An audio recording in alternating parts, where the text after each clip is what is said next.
Hi, I'm Rabbi Lisa Grushcow. This week's Parsha is Beshallach, meaning when he sent. It begins talking about when Pharaoh sent the Israelites out of Egypt.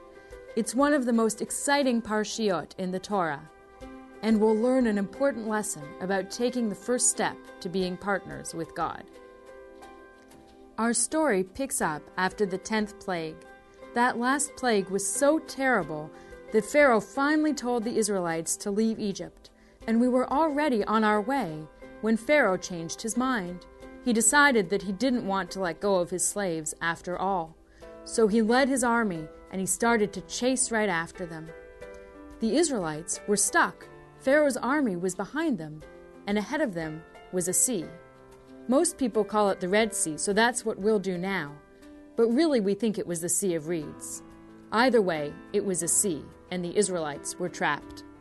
What did we do? Well, the first thing we did was complain. All the Israelites said to Moses, "Moses, what have you gotten us into?" And Moses said, "Don't worry, God will save us." But then God said to Moses, "Why are you standing here talking? Raise your staff and part the waters and tell the Israelites to go forward." And that's how it happened. Moses lifted his rod and God made the waters part, and the Israelites crossed through on dry land. It was a truly awesome moment. That's how the Torah tells the story of the miracle at the Red Sea. But the rabbis who came before us, who studied Torah just like we are today, those rabbis tell a slightly different story. In their story, Moses has told the people to go forward, but the water hasn't yet parted. It seems like God is waiting for something. In the meantime, the people are getting nervous, the Egyptian army is getting closer, and nobody knows what to do.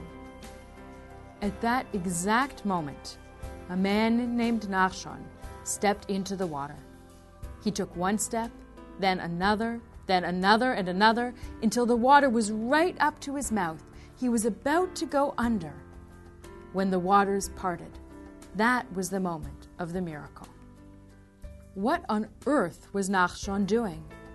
It must have been so scary for him to walk into the waters like that. Why couldn't God just part the waters before? I think that God needed someone to take the first step. I think that God needed someone to be brave.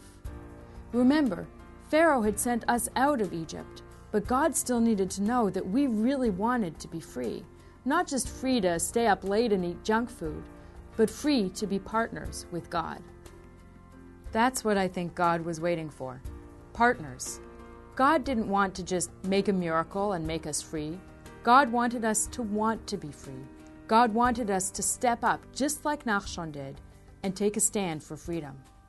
And then the Torah tells us, God still wants us to take a stand for freedom, to remember that other people also need to be free.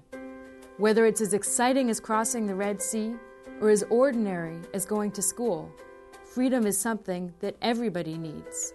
And where freedom is involved, it's our job to help God make it happen.